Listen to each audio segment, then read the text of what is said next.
Hey. Wait, do you have What? tea as well? Oh my God, do you have tea? I'm the tea girl, so I feel like You are the tea girl. I let the record state. I previously said I hate tea, but while doing You this parasite did? cleanse, there's not much I can have. Like I can't have coffee. I was doing cacao powder at night, like as like a little healthy hot chocolate. But then I realized that it actually has a decent amount of caffeine in it, and it was making Chocolate. my heart and my thoughts race. So I stopped Wow. doing that. And yeah, like I always need a little something sweet after dinner, and it's 7:30 and I can't have like chocolate or anything. So I've resorted to tea with a little bit of monk fruit, which it honestly hits the spot, but Yeah, it's out of desperation. So not out of love. It's so cozy Not really. though. Don't you love it? yes and no. I do. I don't know. Maybe I just wasn't getting the right kind of tea. Right now, I actually do like this tea. It's the traditional medicinal one. And like that's the brand. And then I think it's like the dandelion root.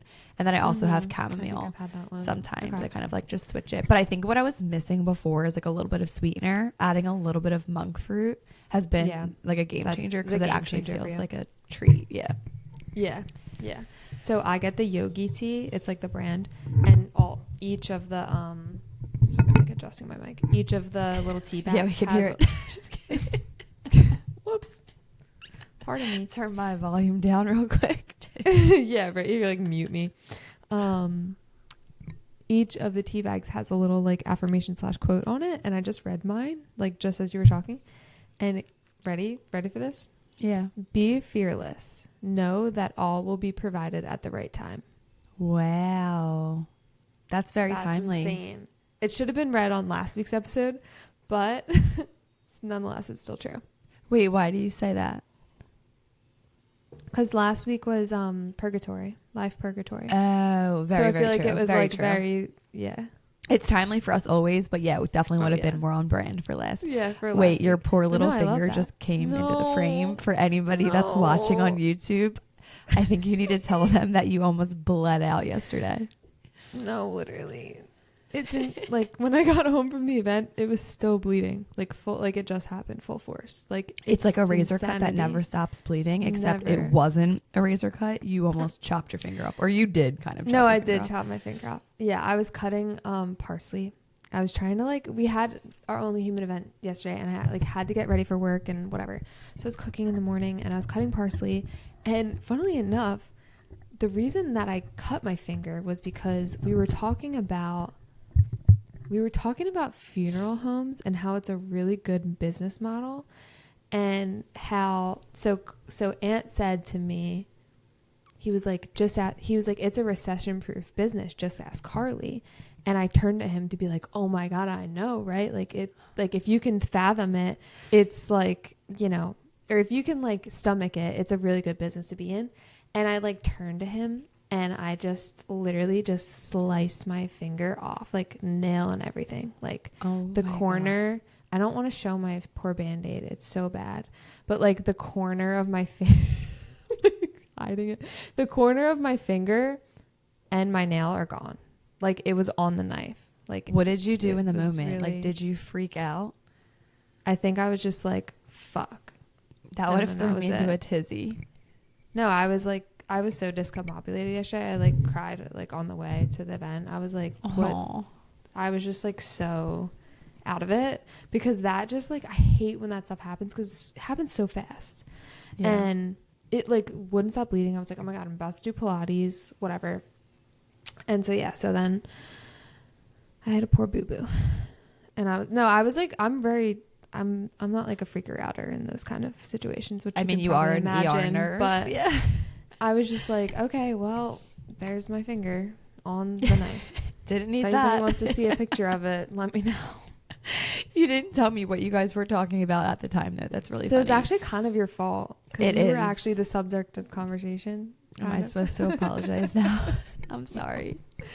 Although it is not a dying business, that's correct. But I feel like the funeral business No pun is. intended. No, I always say that. I'm like, it's not a dying business, haha. But the industry is changing a lot, because there's a lot of Really? cremations over like burials, and the margins are a lot slimmer in cremation. So I'm not going to bore the people, but yes, people are still dying, but they're opting for a way cheaper way to like rest their loved ones. So because yeah, it's not like a big casket. I'm just trying to put the pieces together as to why it would be. You don't have to purchase the casket. Yeah, exactly. That's like the main reason. And then when you are, I'm pretty sure doing like an embalming and like preserving the body for the funeral is way more costly than just doing a cremation. And then a lot of times there's like a whole burial at the cemetery to bury the casket. And so I think it's like a couple different points throughout the process that it's just not as expensive. Yeah. Karli's family owns a funeral home, by the way, just for anyone that doesn't know that. Yeah, I guess I assumed everybody. Yeah, shout them out. We had a busy week, so we like already kind of mentioned the Only Human Pilates event yesterday, which I kind of want to like debrief because we haven't even got a chance to, because we went home and then you had work today, and then. Yeah, like we had Nazareth earlier in the week, which feels like forever ago, but it was really just a week from tomorrow. So yeah, why don't we just like debrief? And then I just got back from Texas, and you met Eagles players. Like there's so much going on. There's so much going on. Oh my God. Like we talked about last week, like how we're so freaking busy, and like this just is really a testament to that. I will say this past week has been so like fulfilling in the events that we did, because previously when we did events like Pilates events or whatever it was, like people would definitely resonate, but the engagement and like just the gratitude and people really resonating, it was great. But then this week I feel like it just went to another level. Like I feel like everyone was so like grateful to have us there for the conversations, and like the Naz girls were so interactive and like so willing to talk and ask questions and like be vulnerable. And so it's just, I feel like we've hit a new level of like interaction and just like resonance this week. Yeah, I could not agree more. Like it's one thing for us to show up, but the power of the event is just amplified when the attendees also show up. And like it's definitely not an easy ask for people to like raise their hands and engage. Like it's definitely like uncomfortable, out of your comfort zone. Like you're, you know, providing your commentary and putting yourself on display, and like that's not easy. And also that's not like, you know, something that's required to attend the events, but it does just make it that much richer when people are willing to. Yeah. And so I felt that in the room, both at Naz and at Pulse. And then even after the fact, like just like receiving messages and seeing people go on their stories and like talk about the event, it just reaffirms like we are doing exactly what we're meant to be doing. I feel so fulfilled and happy. I know. I love it. I feel like when I came home yesterday, I was like, I was gone for 5 hours, but I feel like I just left. Like those things, like they fly by because I'm just like enjoying it so much. It doesn't feel like a drag. Yeah. Even though the weather was like kind of crazy yesterday. Getting down to the city.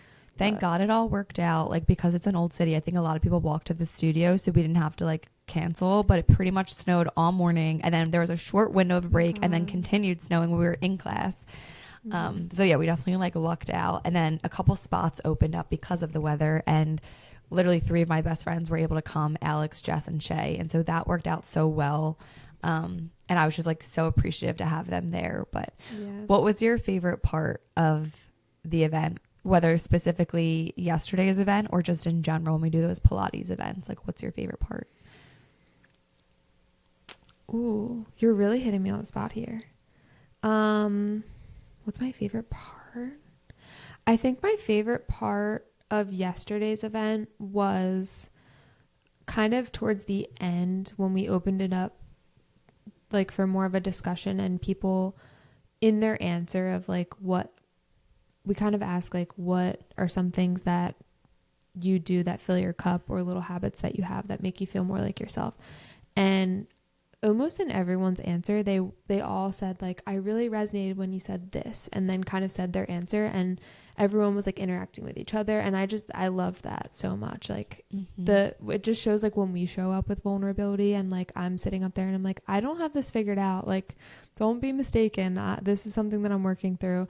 And then it allows other people to like show up that way too. And I think, you know, like there were so many people after the event that came up to us and were like, your mission is awesome. And like one girl said that she was like, I love how you guys are talking about being in the mud, essentially. Like she was talking, she's like, I love how you're talking about the journey and not just like the highlight reel on Instagram. So I think, yeah, yesterday my favorite part was kind of the end where we wrapped it up and people were like sharing their own points and like really resonating with what we said. I love that. My answer was the same exact thing. Like when people are answering their questions and they're like kind of peeling back the layers and offering some insight into them and why they have a certain experience, like that vulnerability, I think just really like spreads throughout the room. And once one person does it, then others feel more inclined to. And the story that I was looking at earlier, it's like the girl wrote like when you create a space for others to like show up as they are. And I'm like, wow, like I love that she wrote that. I love that she felt that because that's truly what Only Human is meant to do. Yeah. And I also love how the girl said, like, she feels like we kind of show up as like a sit in the mud with you because that's always been our whole mission. Like we didn't want to be a Mel Robbins to like give advice. Like we wanted to talk about the struggles and the experiences and the feelings as if like we're right there with you because we are, not that we're lecturing. Like we're truly just the same as you going through the same experiences. So I love that that came through. Yeah, no, it really did. I'm like getting distracted because I'm trying to not have an RBF this week. Last week I was like so it was so bad. You were talking act like and you I like me, will ya? Yeah, act like you care what I'm saying. No, I really do care, but just my face says otherwise. But yeah, I think and then the Naz event, oh my god, that was unmatched. That was awesome.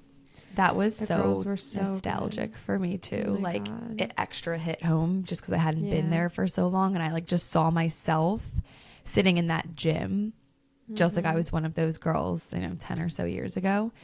But yeah, how many questions do you think we answered for the Q&A? Oh my god, like 20? We literally had to cut it off. Like there was so many more, but I feel like it just came to that natural point where it was like people weren't going to raise their hand anymore. There was so many. I was loving it. I know. Sorry, I thought you were going to say something, so I gave you a pause. I'm trying. I told you I'm trying to pause more. You did. Because I'm like a fucking piranha sometimes, and I just won't quit it.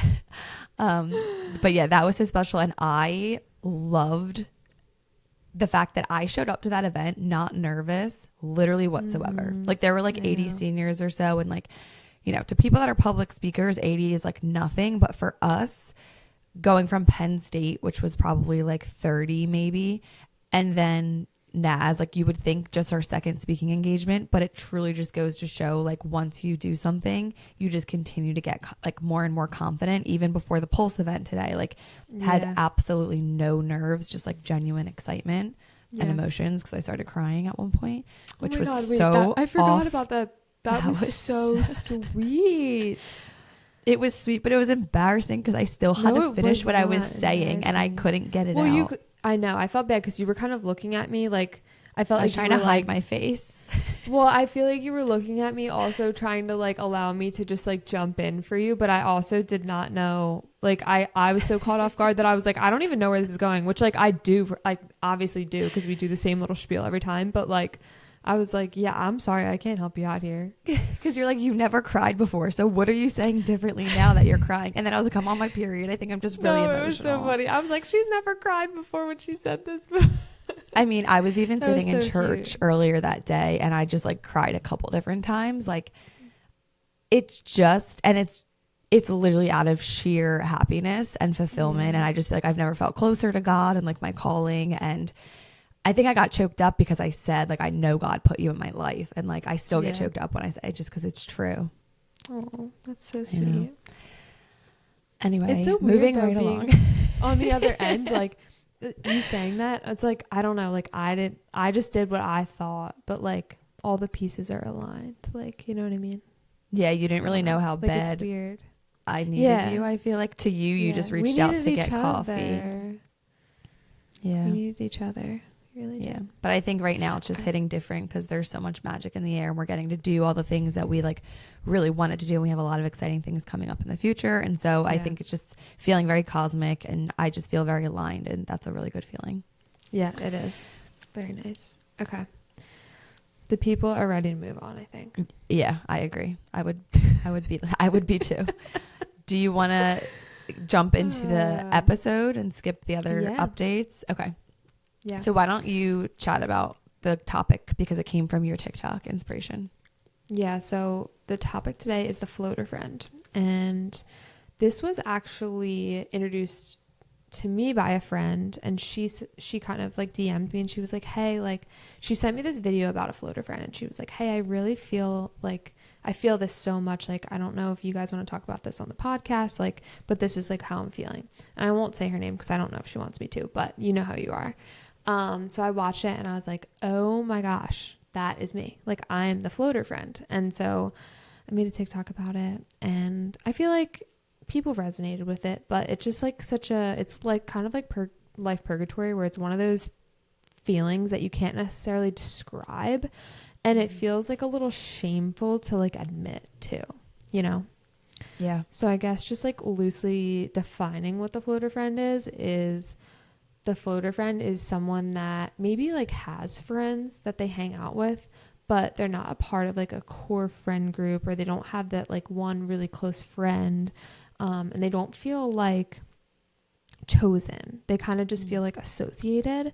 And so like in hard times in this person's life, they don't really have anybody like to turn to necessarily, because I'm just making this up myself, but I feel like the friendships are a little bit more superficial, and it's kind of like you have to be purposeful and like insert yourself into situations instead of being like wanted and invited and a part of something bigger. If that makes sense. So you're kind of just like floating around from like group to group and don't really have like a home. Mm-hmm. And I know when we'd had the friendships episode in season 1, you talked a little bit about like the semantics of maybe what a floater friend would feel or what it would look like, but we didn't have like the terminology.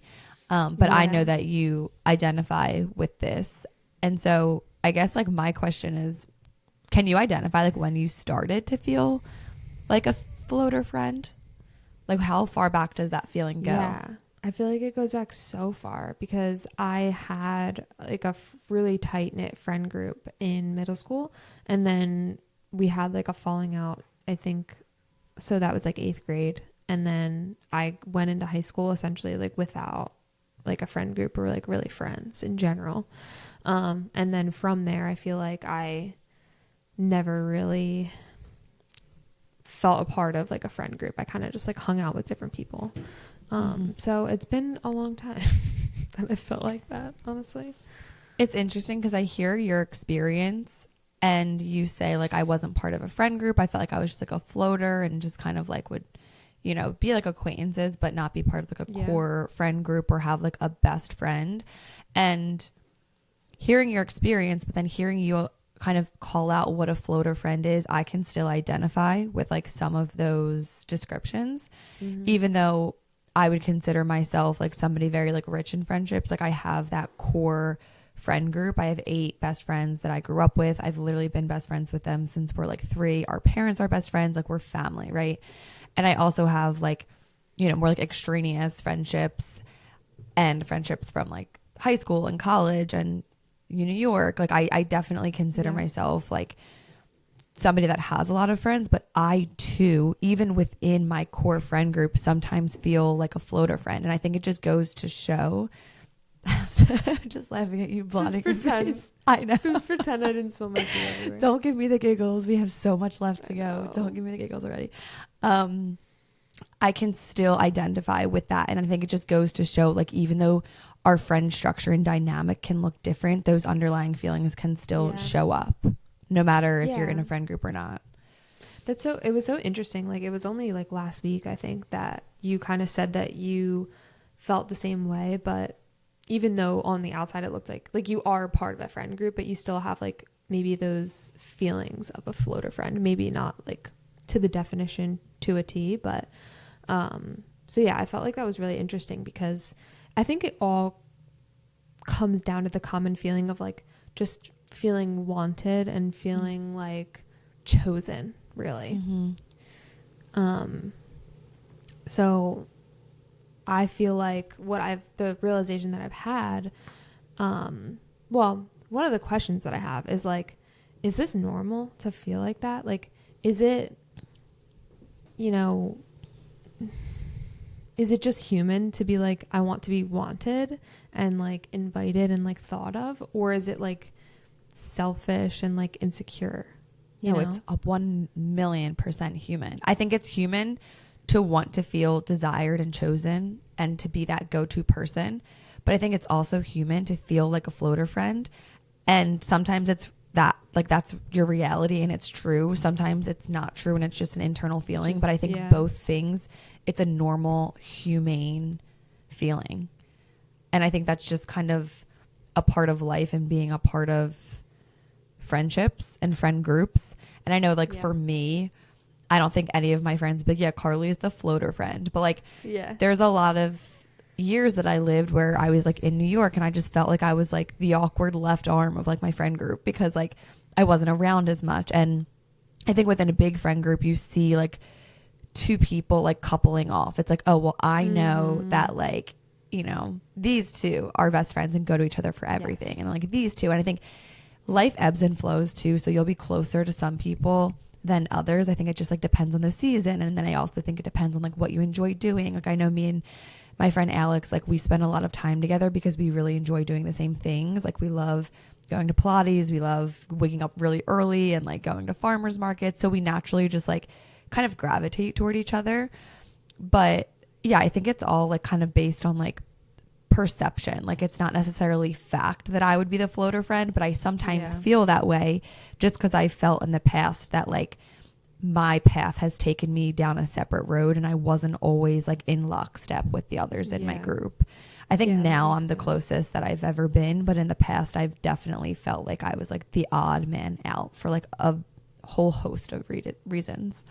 Yeah, that makes a lot of sense, especially when you have something that's kind of taking you away from those friends, like whether it's distance or busyness or whatever it is. Like people tend to get closer, and people that are closer in proximity also with the same interests get closer too. So that makes a lot of sense. Yeah.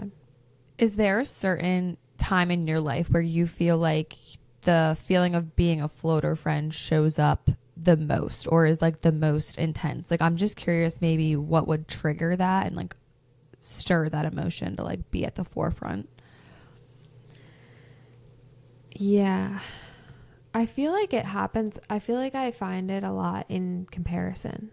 So like maybe if a group that I hang out with is doing something and I'm not invited because it's just like the tight knit people. It's not like the outside people. So like I feel like that would trigger it, which doesn't happen too often anymore because I don't really feel like I have like a group that I identify with at this point. Like I think I'm thinking more of like high school and college, but also just like life milestones, like and holidays, like things like that, like birthday parties or, you know, holiday parties, bachelorette parties, like things like that. And, you know, this isn't new news that like those kind of things make you really turn inward and kind of take inventory of the people in your life and the friendships that you have. But I feel like it definitely amplifies that feeling of feeling like kind of on the outside and feeling like you don't really belong. You have to like think harder about it, about like who you want there. It's not just like, oh yeah, no, these are the people that I know I want there, you know? Yeah. And I know like in kind of diving into those feelings and talking about it with your therapist, I know she kind of like, you know, gave the realization to you, like, Jess, you're a quality over quantity kind of girl. And so like, even if you do have those milestones or you're feeling a lack, or no, it wasn't even a lack, right? Because she asked you, do you feel a lack? And you said, no, I don't. And she's like, yeah, that's because you prioritize like quality over quantity. And so I know like, it just, I don't know. I just feel like that also adds, like that's inherently kind of who you are, but that also doesn't mean that you don't feel like the floater friend or still feel, I don't know, those effects if there is a group of people that are getting together and like don't invite you.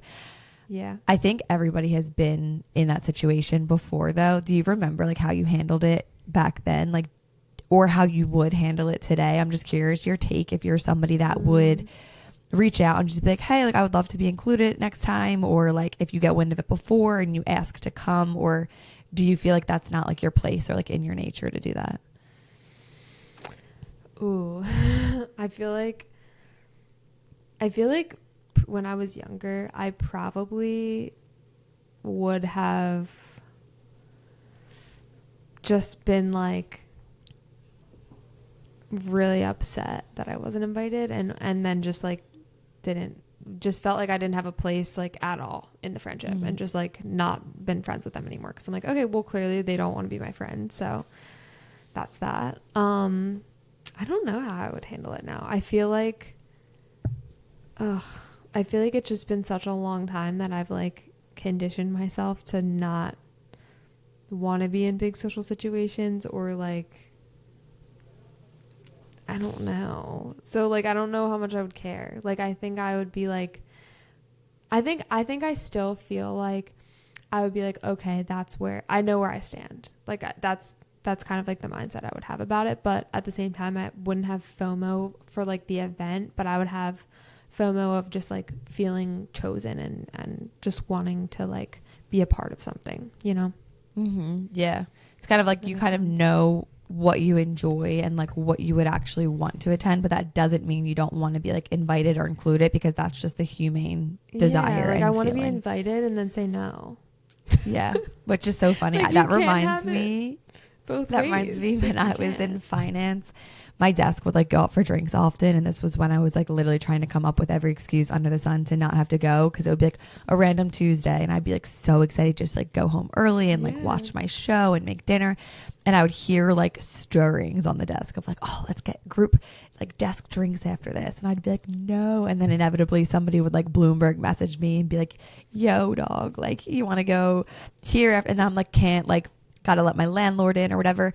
And I remember the one time this guy, Evo, we called him, he's like, you know, you say no enough times and you stop getting invited. That's just what happens. And I was like, yeah, fuck, you're right. I'm like, I don't want to stop getting invited. I like the invite. I just don't want to go. But like, I know. It's nice to feel like people want you there. Yeah. But on the flip side, personally, if I don't get invited somewhere and I do want to be there, I feel like I always lean toward the side of like, just speak up and just like let it be known that you would like an invite or would love to be there in like a non-confrontational way. Like, I feel like I'm just an over communicator, and before something becomes an issue, I like to just like address it and just like let my intentions be stated so that people know where I lie. And so I feel like even today, like if there were, you know, plans that were made and I wasn't included, I feel like I tend to always give people the benefit of the doubt, because I've been on the other side of those plans where things just come together. So for example, like me and Alex maybe plan a morning out, and then Michelle texts Alex and says, hey, do you want to run on Friday? And Alex is like, oh, me and Carly are already walking, getting coffee, but like, you're free to come. And then Michelle posts a picture on that Friday morning of our coffee after our walk. She tags us both. We both repost. And then the other, you know, 4 girls in the group or 5 girls in the group are like, what the hell? Like, why didn't we get an invite? And you don't see like the wave of like how the plans are actually made. And so in my head, when I see something or like people hanging out, I'm always like, well, who knows how they were actually produced? I'm sure it wasn't with like, you know, malicious intent. I'm sure it wasn't in an effort to just leave Carly out. So I always find it like acceptable to be like, okay, then message, be like, oh my God, this looks like so fun. Like, I would have loved to come, or like, if you do it again, like, please let me know. I would love to come. Because I do find that people are just valuable. That's a word, right? Because if you're infallible, like people are just prone to fault. Yeah. Yeah, I was gonna say too, and people are also just like self-centered. Like, just that's just who we are as humans. Like, preaching to the choir. We literally just worry about ourselves and if we're good, and we're not always able to think about like other people and if they're feeling invited or not invited or whatever it is. So yeah, no, I like your approach better. I mean, that's just me as a person, though. I just feel like I always like speak up, speak my mind. And like, if that happens 3 more times after I've already like kind of pushed them and like let them know that I would like to be included, then I'm like, okay, I get the message. Like, I get where, I know where we stand, and like, I'm all good. But yeah, I think like, yeah, exactly. Leading with like that assumption. I also like on that same line, feeling like the floater friend to me makes me reflect internally and like, what role do I play? And so I think back to the times where I felt like the floater friend the most, and I felt like I was also like disconnected or like not initiating enough. And like, this is just purely my experience, but it's when I was like in New York doing my own thing, not checking on my friends enough or not going out enough. And I feel like the more effort you put into people in your relationships, the more effort they tend to give in return, or at least that's how it should be for like a healthy, balanced, functional relationship. Yeah. So I don't know. I think it's just also like interesting to just kind of explore like the role that we play, like what's in our control versus out of our control. Yeah, I mean, that's a literal perfect segue into what I wanted to say next, was that I literally just had this realization the other day, and that I felt like when I was specifically in college, but high school too, I feel like I was feeling like the floater friend, and I, you know, didn't create a bunch of like meaningful relationships that I still have. And I like for a long time wondered why. And like I've said before, I'm like, is there something wrong with me? Like, why does nobody want to be my friend? Like, you know, me and this person, like for in class, for example, or in a sorority, like we join a sorority and everybody's new to each other. Like nobody knows each other from before, but then now these people are close and I'm not close with anybody. And it's like, okay, well, we all met at the same time. So like there must be something wrong with me. But what I've reflected on in the past couple of days when thinking about this topic is the fact that like I literally just did not give myself to anyone. Like I did not lead with authenticity, and I just had this huge wall up. And so like, of course, no one's going to try to get to know me. Like it literally would take a really special and patient person at that time to like really bring that wall down for me and like to get to know me. So no wonder that I didn't make any like meaningful friends, because I didn't allow myself to like just show up as I was, and like for people to get to know who I am, you know?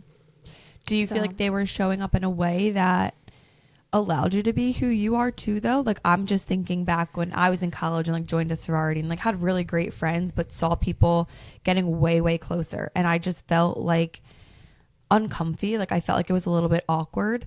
And I don't know if anybody really looked at me like, you're my girl. Like, you know what I mean? Like, I feel like you like catch a vibe, and no, you do. You catch that desire for people to be really close. And so maybe that was also lacking. Like, it's not just on you, but maybe you could have been the initiator. You could have been like somebody that was initiating and kind of like the lead left on that, but also that's not really in your nature. So I think like you needed somebody to kind of be the one to like pave the path forward to like really close friendship. Yeah. And you know what you just said, like about being the initiator, like I feel like I have this complex of like wanting to be wanted so bad that like I don't want to be the initiator. Like I want someone to like want to be my friend so bad, and then that like I can't believe I'm saying this out loud, but like I want someone to like want to be my friend, to actually initiate a friendship and be like, hey, like we're like vibing, let's be friends. And then that makes me feel better and able to like, I don't know, it just goes back to this like core belief that I have that like no one cares about me. I think that would make you feel really safe for somebody to express like that deep desire. I think you kind of wear like this tough exterior, and I am sitting in a unique position because I know you, and I think I met you at a time where you were ready to like maybe let somebody in, because we had that foundational connection of figure it outable and figuring it out, where you went into that coffee being like, I think I'm really gonna resonate with this girl. And then we started the Only Human Project and literally like became sisters. So I know you and I know your heart, but then I also know that you really do battle with like letting people in. And I think that other person sending you that signal and like that messaging that you are important, you matter, what you have to say matters, your presence is important to me. Like when that hasn't always been your reality, I think it's really important for you to get that signal. And only then do you feel like safe enough to give yourself and like open up, because opening up is not something that's inherently part of your personality. It requires a little bit more of like a draw out, because you want to make sure you trust the person that you're giving yourself to. Yeah. I think it really just comes like, I kind of like hate to say now that, you know, that's just part of my personality and that's just who I am. Because like I posted on Instagram a little while ago, like that wasn't innately who I was, but I think that like the culmination of experiences that I've had in my life with friendships or relationships or whatever it would be, like those have just turned me so far inward and like have just made me so scared to like not to like be like that I'm not safe like with someone and their intentions and like who I am, it like isn't safe with them. What is your biggest fear when it comes to like friendships and being like unsafe? Like if you did let somebody in, can you pinpoint like what exactly it is you're trying to avoid or prevent by keeping your guard up? Ooh. I think it's just like a fear of being like judged or feeling like, yeah, like just judgment on like who I am. Like, so it's not like rejection. It's not like somebody will get super close to you and then like push you to the side and be like, okay, I know you to your core and like that's not good enough. Like I still don't want you. Like it's getting to know you deep down and not feeling like who you are is like enough or having like opinions about who you are. Things. Yeah, I don't know. I feel like I like have such a hard time with my memory, like when I like don't want to remember things. But I feel like there was a lot of, do you remember the website? Oh, what was the website? There was this website and you could put like anonymous like posts about people. Do you remember? I don't remember that? what it's called. I remember vaguely the website. I don't remember what it's called. Yeah. And like, I feel like I'm remembering getting, especially when I had like the falling out with my friendships, I remember getting a lot of hate on there. And I feel like, I don't know, like that might be something. 100%. Figuring this out real time because I like I said, my memory with things that are like semi-traumatic, I just do not remember them. But yeah, I feel like there had to be somewhere along the way, there had to be some sort of like defamation of my character to where I'm like, okay, well, I don't want to show you who I am because if you judge me off of, you know, just this exterior facing thing that I am, then that's fine. I don't care because it's not me, you know? Yeah. That's really interesting that you like are kind of uncovering memories right now as to like why you might feel the way you do right now. I was going to say the way that you are, but like I liked how you said I'm so sick of saying this is just who I inherently am because literally you don't have to own that as part of your personality. Like it could have been a way that you acted in the past, but that's not who you are and that's not necessarily how you need to act in the future. And I think the most beautiful thing is like we're at an age where we're so clear on who we are and we're almost like primed for finding the best friendships at this stage, because what I'm hearing from you is like a lot of your past experiences throughout childhood is really what shaped your view on friendship and like having your guard up. But I think that's also such a dangerous game because when we're growing up, there's so much room for pettiness and drama. And like, I'm just thinking about like all the things that also happened to me when I was little. And like, there are some of the most traumatic memories because the reality is growing up as a girl, it's brutal. It's brutal. I think it's especially brutal for guys too. Real, maybe just in a different way. I do. They just don't, it's just not like outwardly petty as girls are. I don't know. Yeah. I think girls like fight with emotions and words and then guys fight with their fists. Yeah.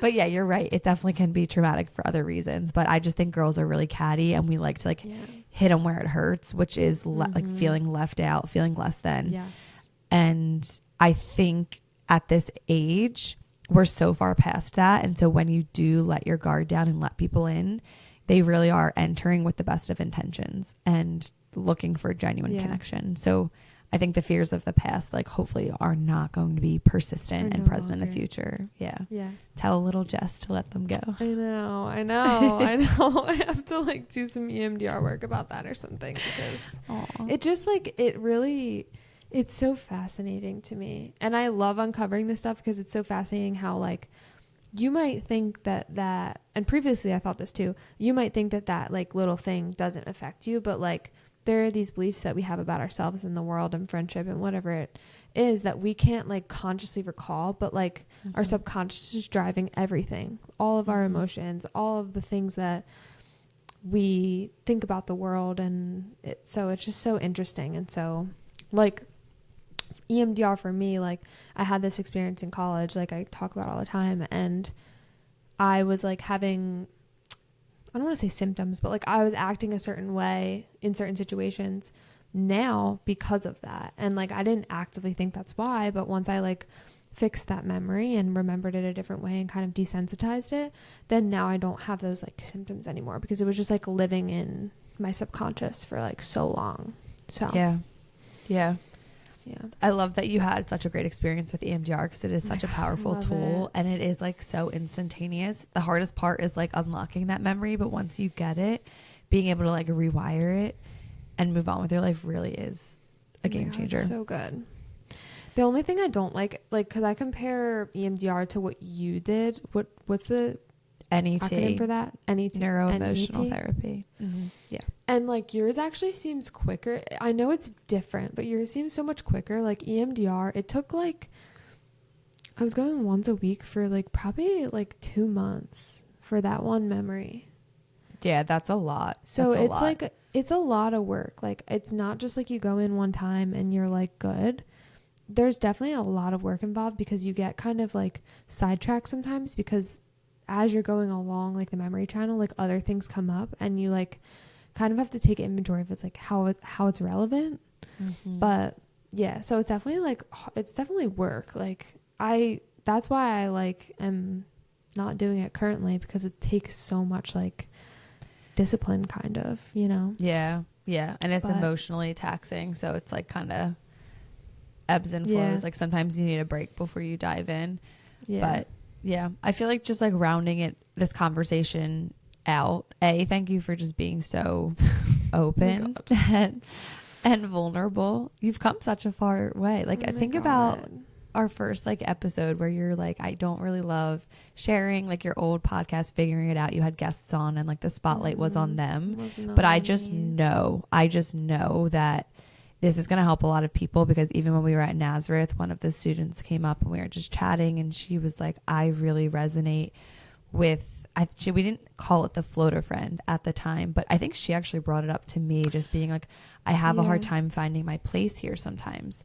And I was like, wait, hold that thought. Jess, come here. Because I was like, Jess is your girl for this one.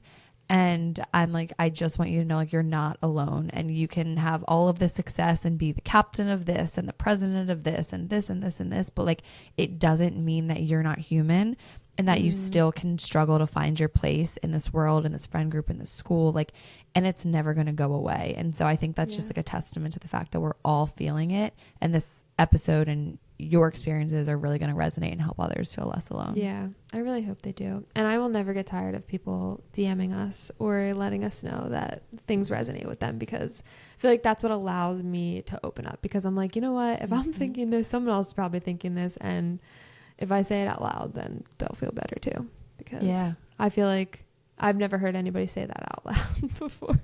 So yeah, but hearing it from you, I'm sure, is super powerful. So thank you for that.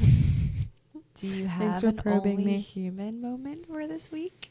So I thought about it midway and I was like, here's my only human moment. Like, I was looking at the one that you had and I'm like, it's got to be different now. Yeah. I did write one from last week, but yeah, I think this one trumps it. But the other one was that it's kind of actually kind of hard to explain, but a Keurig. So a Keurig has like, our Keurig has like a carafe, or I don't know what it's called. Like I think it's called a carafe. And then it also has like a single K-cup. So I was making a single K-cup. It's like 5 a.m. I'm getting ready for work. And there's like this part that you can take out that the K-cup sits in. It has like the little pointy part on the bottom. And it was like really dusty with like coffee grounds. So I went to like rinse it out. I cleaned it. Never put it back in. Put my K-cup in and turned it on, started making my coffee. So I just hear like dripping water. Like the water was just like, it was just like flowing out because it had nowhere to filter through. And yeah, so I wasted my K-cup because I forgot to put the thing back and I had to remake it. To play So you devil's got advocate, two Only it Human was moments this week. 5 a.m. So you also were probably half asleep. You're only Oh, I human, but was. you're a half asleep human. I know. So Yeah, this is true. So you get even some better. points back for that one. All right, what's your Only Human moment? Mine is that I deviated from my parasite cleanse while in Fort Worth, Texas, which I know we didn't give anybody an update on like the chicken or the, Oh the my God. cleanse. If you the listen people are to the dying episode, to hear about the chicken. Wait, someone commented that. They were like, I need a chicken My friend update. I was like, Elle. same. at first I didn't know what she meant, and then you said same, and I was like, it clicked. I was literally gonna sit with it before I texted her, like, what are you talking about? But I should have known, because she literally, like, she actually sent me a picture of the book she bought, Breaking the Habit of Being Yourself, and she's like, literally, you guys talk about a book once, and I go and buy You it. get it? Oh my God. So I knew that Wait, she has to listened let to us the know. episode. Oh yeah. I said that. I said we'll have to debrief it like as you get through it. She said she's finishing another like book or so, and then she'll let me know. So I did not end up bringing grilled chicken. What I did was I did prep a dozen hard-boiled eggs, and then I like triple bagged them and brought them in my carry-on. I also brought deer meat jerky from my brother-in-law, because him and my nephew like hunted a deer, and then they took it to a local butcher and like got all these meats made. So I took the jerky just because like that's super easy, quick snack. And then there was I brought packs of tuna fish, so like healthy wild caught packs of tuna fish. A girl's gotta eat. So what I did, I didn't deviate from the cleanse the whole time. I pretty much kept it straight the whole first day, and then for breakfast and lunch. But then we went out Thursday night and Friday night, and we went out to dinner on Thursday, and I was planning on just getting like grilled chicken, ask for it to be cooked in like butter or olive oil. And then we saw a tomahawk steak on the menu, and I was like, okay, well, if we're getting that, I'm eating some of it, and we're not asking for it to be cooked any other way than it's meant to be cooked. We're not like, I'm not being like, can you cook it in butter? Like, so No. I ate the tomahawk steak. I had a little bit of like the apps, because that was another thing. We were at like this nice restaurant. I think it was at the Hotel Drover or something. And we had like fried oysters as one of the appetizers. So I just didn't want that memory to be like I went to Fort Worth, Texas, and this like beautiful meal was being put in front of me, and I was just like abstaining from it. Like parasite cleanse. Yeah, like it's not that serious. One meal, like one bite, like it's not gonna kill all the progress that I've made. So I had a little bit for that dinner, and then I also had like one tequila drink that night. And then the following night, nobody was gonna drink. I was gonna like stick to my parasite cleanse, but then we were playing pool, and we made a bet. It was like Emmy and her boyfriend against me and his friend, and we were like, all right, dinner. And so then we lost, and we were walking down the street. We were going to get like tacos or something, and we turned and we saw like the steakhouse, and Emmy's boyfriend was like, let's go there. And I was like, you know what? Yeah, let's go there. So we walked in. It was like an hour wait for a table, but then there were literally like 4 bar stools just open. And so we went to the bar, and I did get a tequila on the rocks there. I also had to take a tequila shot for losing. So I did deviate a little bit, but we got another tomahawk steak at the steakhouse. Oh my gosh. And I ate that, but then I just got like asparagus on the side. So I deviated, but I didn't like cheat. And then I got back today, and I'm right back to it. So you're right back to it. I'm only I human. love that Only Human moment, because that like is so good for my black and white mindset. Like it's just like it didn't hinder your progress or whatever. Like, yes, you could have done it more strict to the parasite cleanse, but like it's also just you're doing it to like help yourself. It's not like crazy. You're not exactly. I was like, I don't even have a parasite to my knowledge. Yeah, like you like don't this even was have an to do opt-in thing, just for like a healthy reset. Like I've been wanting to do a parasite cleanse for a while. So yeah, I'm like, nothing is that serious, and here I am having a great trip, a great time, and you know, balance is ultimately what I strive for. So I'm happy with my decision, and I would do it again, because that tomahawk steak was delicious. I bet it was so good. I think that was the first tomahawk steak I've ever had, and I had 2 of them back to back, so I feel like I'm on a That's kick a now. great weekend. I'm a cheap date if anybody wants to take me to a steakhouse. I'll take the too good. 64-ounce tomahawk with a side of asparagus, please. Cooked in butter. Your date would literally whip their head. Like, what? Oh Are you my sharing God. that? Yeah, right. It's funny. I think this is the first time we finished like at the 50-minute Oh my mark. God, I'm I feeling like this know. is a short episode, but I think the people are going to be happy. People are good, yeah. I'm No, also exhausted, so I'm not complaining Why either. is 7:30 so late? I know, but now it's 8:30, so like 8:30. it is late though. Before we got late. on, I was like, I could literally close my eyes right now and go to sleep. That's why I texted you. I know. was like, You're like, 7:30 still? We ready? We ready? We good? Let's do it. All right. Okay. Well, Miss you. thanks for listening, everybody. Miss you too. And I guess see you we'll next week. yeah, I have no clue what we're talking about yet. We haven't done a pop culture episode in a minute, so we'll see. Maybe we'll bring that back for a week, but Oh wait, no, Maybe next not. week we have a fun guest. is that already next week? It's January next week. 26th? Yes. Okay, yeah, so we have a guest on next week. Woo! That'll be fun. But Yes. all right, well, More to come about everybody, yeah. Have a great week, everybody, and we'll see you next time. Oh, and happy holiday. I hope everyone's off today. Yeah, hopefully. 'Cause I it's know I was. Yeah. You weren't, but All right. Well. all right. All right. Bye. Adios, amigo.